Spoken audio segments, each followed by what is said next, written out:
Hi children, today we will move on to the second poem from the text Beehive titled Wind, written by Subramanya Bharati. Chinnaswamy Subramanya Bharati, also known as Bharatiyar, was a Tamil writer and poet. Popularly known as Mahakavi Bharati, he was a pioneer of modern Tamil poetry. Now, this poem Wind is written by him in Tamil and is translated by A.K. Ramanujam. A.K. Ramanujam is a Kannada and English poet well known for his translation of classical and modern poetry. Now I'll just recite the poem. Wind, come softly. Don't break the shutters of the windows. Don't scatter the papers. Don't throw down the books on the shelf. There, look what you did. You threw them all down. You tore the pages of the books. You brought rain again. You're very clever at poking fun at weaklings. Frail, crumbling houses, crumbling doors, crumbling rafters, crumbling wood, crumbling bodies, crumbling lives, crumbling hearts. The wind god winnows and crushes them all. He won't do what you tell him. So come, let's build strong homes. Let's join the doors firmly. Practice to firm the body. Make the heart steadfast. Do this, and the wind will be friends with us. The wind blows out weak fires. He makes strong fires roar and flourish. His friendship is good. We praise him every day. So here we see the poet converses with wind. In the beginning, in the first part of the poem, the poet asks the wind to come softly, not to be violent in his movement. And he asks them not to break the shutters of the windows, not to scatter the papers, and not to throw down the books on the shelf. So he gives these many instructions to the wind. And then suddenly he says, there, look what you did. That line tells us that the wind is not at all obedient to the poet. The wind has not done what the poet has asked him to do. And he says, you threw them all down. You tore the pages of the books. You brought rain again. So when you read these lines, you get the impression of a naughty child who doesn't listen to the instructions given by the parent or any adult. Just visualize the situation. He's been asked not to do this, not to scatter papers, not to throw down the books on the shelf. But he just does that itself. The same way the wind has been asked not to break the shutters of the windows, not to scatter papers, and not to throw down the books on the shelf. And what does the wind do? He threw all the books down, he tore the pages of the books, and he brought rain again. So here we get the picture of a naughty child who is disobedient. Then the poet says that you are very clever at poking fun at weaklings, those who are weak. Actually, we say that we should not make fun of them, right? But he says the wind is very clever at doing that. Poking fun means making fun of. So you're very clever at making fun of people who are very weak. That weakness can be physical or mental strength also. It can refer to that also. Physically or mentally weak. Frail, crumbling houses, crumbling doors, crumbling rafters. Rafters, the meaning is given the sloping beams supporting a roof. Crumbling wood, crumbling bodies, crumbling lives, crumbling hearts. So this is what the wind, the clever wind, who enjoys making fun of weaklings. This is what the wind does. Crumbles houses, doors, rafters, wood, bodies, lives as such, and also hearts. The wind god winnows and crushes them all. Winnows, meaning is blow grain free of chaff, separate grain from husk by blowing on it. You can see the picture on the next page. The two women doing that. So actually what is it doing? Segregating. Okay. So the wind has that power here. Wind god. He calls the wind god. Winnows and crushes them all. He won't do what you tell him. So the poet is very sure now, because the poet instructed the wind to do something. but the wind did not obey. So he says that he won't do what you tell him. So it is for sure, the wind will not do what you tell him. So what should be done? So from this line onwards, the poet is addressing the readers. Till then, the first part, poet is talking to the wind, and the middle part, poet says what the clever wind does. Now he is giving us the instructions, what we should do. He says that wind will not do what you tell him. So come. So what should we do? So come, let's build strong homes. The other alternative is that we should make ourselves strong.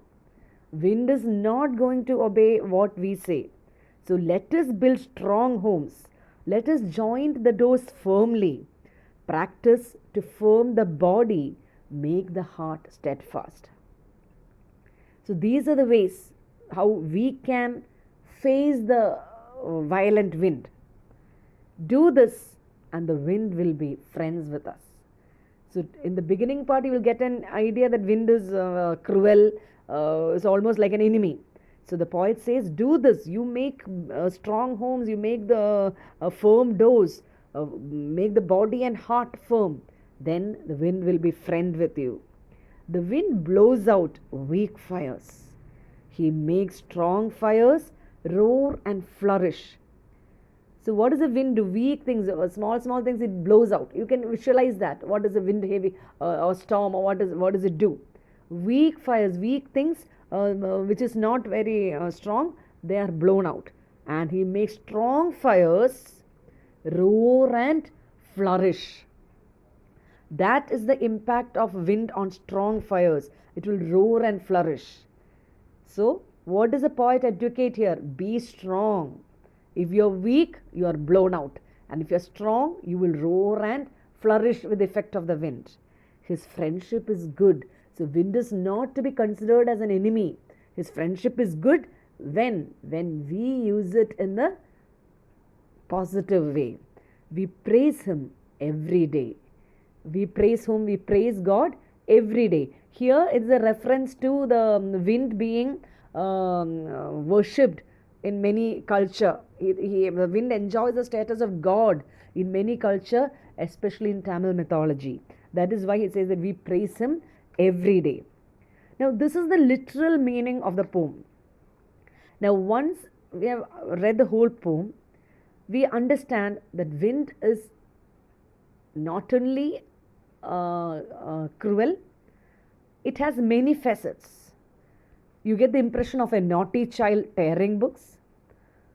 You know that if you behave in a particular manner, it will be friend to you, and it is a powerful God also.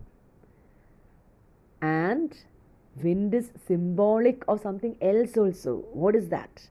The wind stands for the obstacles or the hardships of our life.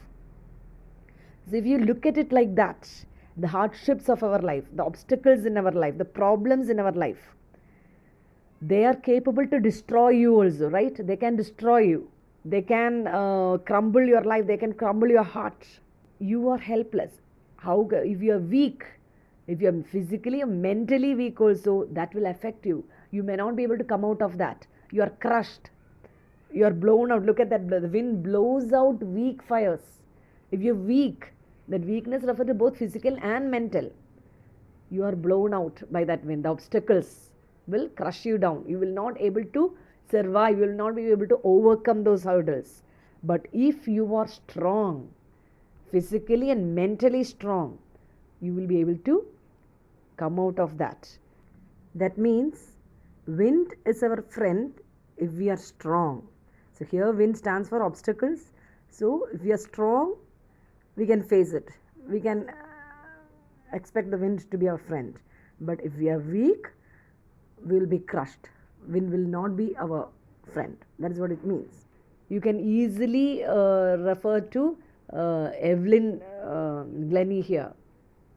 The obstacles in her life, permanent.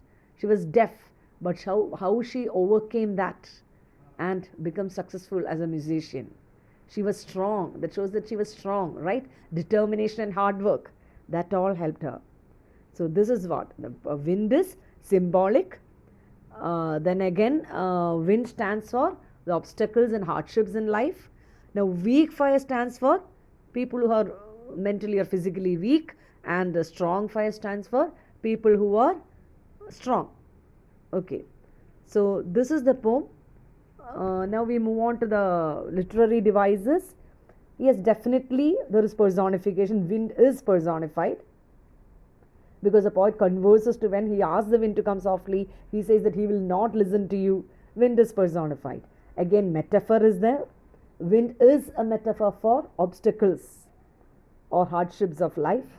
Then anaphora is there. What is anaphora? It's a poetic device where a word or a group of words is used repeatedly to create a special effect. So here you see the second, third and fourth line begins with don't, don't, don't. That is anaphora. Then symbolism is there. Wind is symbolic, weak fire, strong fire is symbolic. Then winnows, the wind is called a winnower who sorts things. So what is the wind sorts here? The strong people and the weak. Yes, the problems face that, okay, you're strong, I cannot touch you, you will defeat me. If you're weak, it's easy for me to crush you. That attitude. So these are the poetic devices.